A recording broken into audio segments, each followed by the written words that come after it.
Chhattisgarh high court ने पिछले साल अपने एक अहम फैसले में कहा था कि पत्नी का पति के ऑफिस जाकर उसे गाली देना उसके साथ क्रुएल्टी है और इसके बेसिस पर पति पत्नी से तलाक ले सकता है।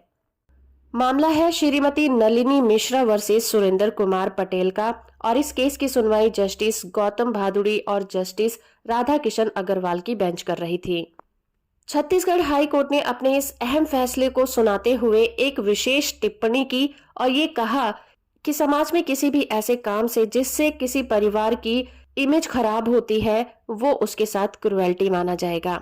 जस्टिस गौतम भादुड़ी और जस्टिस राधा किशन अग्रवाल की बेंच फैमिली कोर्ट द्वारा पारित किए गए एक फैसले और डिक्री को चुनौती देने वाली अपील पर विचार कर रही थी, जिसके तहत पति द्वारा क्रुएल्टी के आधार पर तलाक की मांग करने वाले आवेदन को अस्वीकार किया गया था। इस मामले में शादी के बाद पत्नी अपनी पसंद के हिसाब से पैसे खर्च करती थी और पति को अपने माँ बाप के पास जाने से मना करती थी, और जब भी पति अपने माँ बाप से मिलने जाना चाहता था तो पत्नी उसे गाली देती थी, जिसके बाद पति का अपने माँ बाप से मिलना बंद हो जाता था।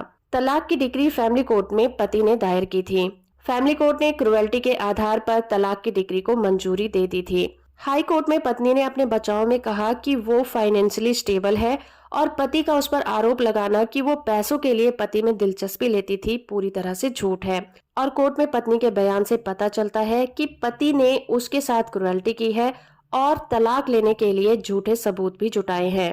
लेकिन पति के वकील ने अपने बचाव में कहा कि वो अपने पति पर एक्स्ट्रा मैरिटल अफेयर होने का झूठा आरोप लगाती थी, और इतना ही नहीं, वो अपने पति के ऑफिस भी पहुंच गई थी और वो अपने पति का ट्रांसफर भी कराना चाहती थी। अब कोर्ट के सामने ये मैटर था कि क्या पत्नी की हरकतें क्रुएल्टी की कैटेगरी में आती हैं या फिर नहीं।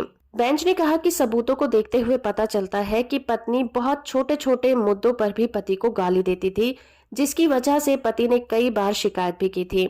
हालांकि ये गैर संज्ञेय अपराध होने के कारण पुलिस ने किसी भी तरह का संज्ञान नहीं लिया था। और जब ऐसी सिचुएशन क्रिएट हो जाती है, एक पत्नी अपने पति के ऑफिस में जाकर उसे गालियां देती है और उस पर झूठे आरोप लगाती है और उसके कोलिग्स के सामने पति की इमेज को खराब करती है, निश्चित रूप से पत्नी की ये हरकत माफ करने लायक नहीं है। इसके अलावा पति ने जो भी उस पर आरोप लगाए थे वो उसे साबित नहीं कर पाया था, जिसमें यह आरोप थे कि वो अपने ससुराल वालों को गालियां देती थी और पति के उसके माँ बाप से मिलने पर उसे ऐतराज था। और इतना ही नहीं, पत्नी पर यह भी आरोप लगाया गया था कि उसने उसके पति के छोटे भाई की शादी में शामिल होने से मना कर दिया था और पति को भी जाने नहीं दिया था। कोर्ट ने कहा कि इस तरह की हरकतें समाज में परिवार की प्रतिष्ठा को ठेस पहुंचाती हैं और पति और ससुराल वालों के साथ क्रुएल्टी होती है। इसी के साथ पत्नी की अपील को कोर्ट ने खारिज कर दिया और फैमिली कोर्ट के फैसले को ही बरकरार रखा। जजमेंट की पीडीएफ कॉपी का लिंक आपको नीचे डिस्क्रिप्शन में मिल जाएगा, आप वहां से इसे डाउनलोड कर सकते हैं। वीडियो इन्फॉर्मेटिव है तो आप इसे लाइक, शेयर और चैनल को सब्सक्राइब करना बिल्कुल मत भूलिएगा।